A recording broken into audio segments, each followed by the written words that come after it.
Good morning students. देखिए आज की क्लास में अपन बात करेंगे बीएससी सेकेंड ईयर के सेकंड पेपर की।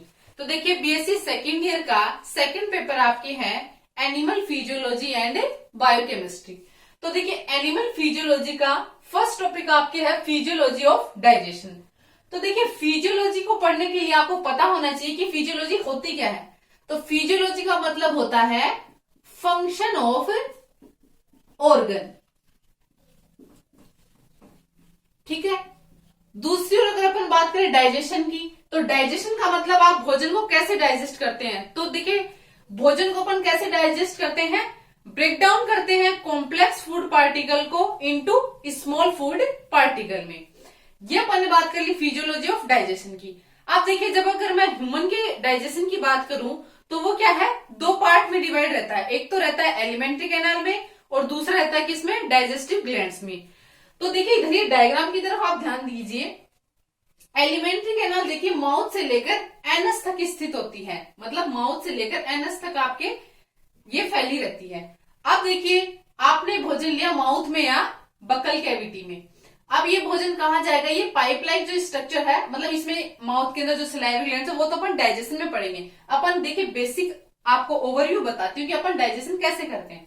माउथ में आपने भोजन लिया, भोजन माउथ में जाने के बाद कहाँ जाएगा, ये जो पाइप लाइक स्ट्रक्चर पाई जा रही है आपकी ईसोफेगस में। ईसोफेगस के बाद में भोजन कहाँ जाएगा, स्टमक में।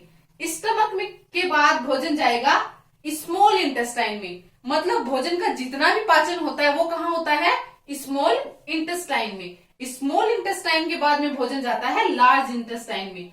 अब जब लार्ज इंटेस्टाइन के बाद में भोजन क्या है, भोजन का डाइजेशन हो जाता है और जो अपशिष्ट पदार्थ है वो आ जाता है रेक्टम, और रेक्टम के बाद में एनएस के द्वारा अपशिष्ट पदार्थ को छोड़ लिया जाता है और जो आपका एनर्जी है वो क्या करती है, ब्लड को पहुंचा दी जाती है और ब्लड के द्वारा टिश्यूज तक पहुंचा दी जाती है। तो ये तो देखो अपन ने बात करी ओवरव्यू की एलिमेंट्री कैनाल की।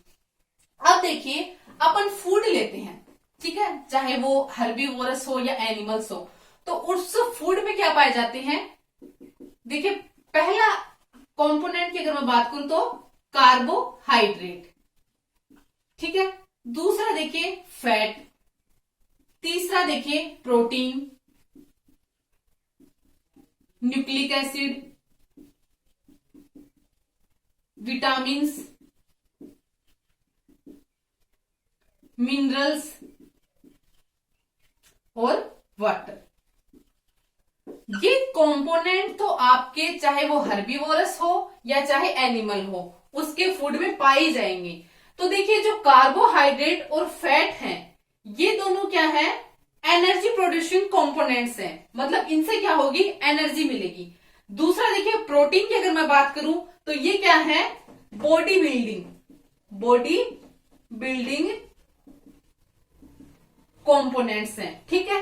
न्यूक्लिक एसिड की अगर मैं बात करूं तो ये क्या है, डीएनए एंड आरएनए के कंपोनेंट्स।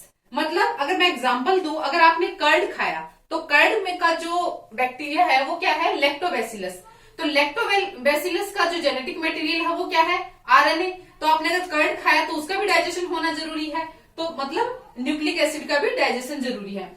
आगे देखिए ये जो तीनों कंपोनेंट्स हैं ये क्या है, मेटाबॉलिक रेगुलेटर है। ये जो मेटाबॉलिक रेगुलेटर है इनका डाइजेशन अपने आप हो जाता है। तो देखिए ये तो बात कर ली अपन ने फूड की। अब देखिए अगर अपन बात करते हैं टाइप्स ऑफ डाइजेशन की, तो देखिए टाइप्स ऑफ डाइजेशन की मैं बात करूं तो ये कितने प्रकार का होता है, दो प्रकार का। एक होता है इंट्रासेलुलर, ठीक है। इंट्रासेलुलर की अगर मैं बात करूं तो ये होता है विद इन सेल, मतलब सेल के अंदर जो डाइजेशन होता है वो क्या कहलाता है, इंट्रासेलुलर डाइजेशन। तो ये देखिए किस में पाया जाता है, जो आपके पोरीफेरा से, जो आपके प्रोटोजोआ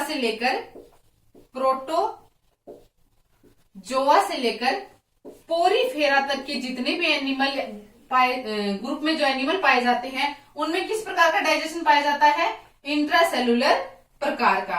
अब देखिए ये किससे करते हैं, फूड वैक्यूल से, फूड वैक्यूल से। दूसरे टाइप से अगर मैं बात करूं तो वो क्या है, डाइजेशन का फर्स्ट टाइप तो क्या है, इंट्रासेल्यूलर, और दूसरा टाइप की अगर मैं बात करूं तो एक्स्ट्रा सेल्यूलर डाइजेशन। तो देखिए एक्स्ट्रा सेल्यूलर ऑफ डाइजेशन की अगर मैं बात करूं तो ये कहां पाया जाएगा, आउटसाइड द सेल। ये कहां पाया जाएगा, आउटसाइड द सेल। तो देखिए ये कौन कौन से ग्रुप में पाया जाएगा, जो आपके प्लेटीहेल्मिन्थीज से लेकर मैमल्स तक के ग्रुप में, मैमल्स तक के ग्रुप में किस प्रकार का डाइजेशन पाया जाएगा, एक्स्ट्रा सेल्यूलर टाइप का डाइजेशन। इसमें किसके द्वारा डाइजेशन होता है, एलिमेंट्री कैनाल के द्वारा। ठीक है, अब देखिए एक ग्रुप और रह गया, कौन सा ग्रुप, स्लेंट्रेटा। आप कहोगे कि मैडम स्लेंट्रेटा में किस प्रकार का डाइजेशन होता है, तो स्लेंट्रेटा ग्रुप के जो एनिमल हैं उनमें होता है मिक्स्ड प्रकार का, मतलब कि उसमें क्या है, एक्स्ट्रा सेल्यूलर भी हो सकता है और इंट्रा सेल्यूलर भी हो सकता है।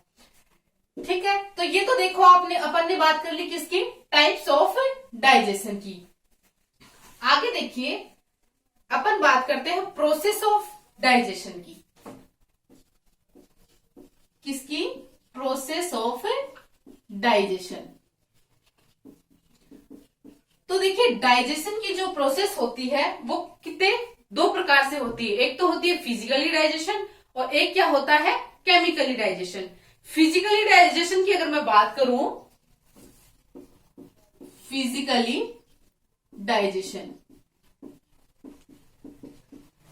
तो ये क्या होता है, जैसे चबाना, ठीक है, चबाना, च्वेलिंग करना, है ना, या मेस्टिगेशन की जो प्रोसेस होती है। ठीक है, दूसरा देखिए जो केमिकल डाइजेशन की जो प्रोसेस होती है वो कैसी होती है, बाय एंजाइम प्रेजेंट प्रोड्यूसिंग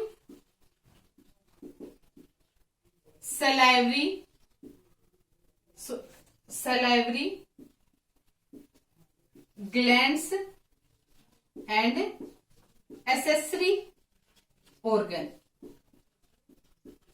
ठीक है, जो केमिकल डाइजेशन की प्रोसेस होती है वो किसकी प्रेजेंस में होती है, एंजाइम की प्रेजेंस में। और जो फिजिकल डाइजेशन होता है वो अपने च्वेलिंग वगैरह उसकी प्रक्रिया को अपन क्या बोलते हैं, फिजिकल डाइजेशन।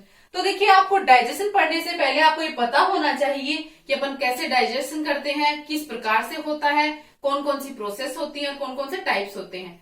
देखिए बच्चों ये तो आपका एक मैंने ओवरव्यू दे दिया। अगली क्लास में अपन पढ़ेंगे कि ह्यूमन में डाइजेशन किस प्रकार से होता है। Thank you guys.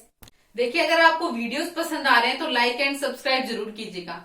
और देखिए स्टूडेंट्स, अगर आपको कोई भी क्वेरी है related to topic, BSc classes, MSc classes या लाइफ साइंस जो भी एग्जाम है आपका, तो आप मुझे कमेंट बॉक्स में पूछ सकते हैं, या फिर आपको मैंने नीचे फेसबुक का मेरा लिंक सेंड कर दिया, आप मुझे वहां भी टेक्स्ट या मैसेज कर सकते हैं। मैं आपको जब भी मुझे टाइम मिलेगा मैं आपकी क्वेरी का आंसर जरूर दूंगी।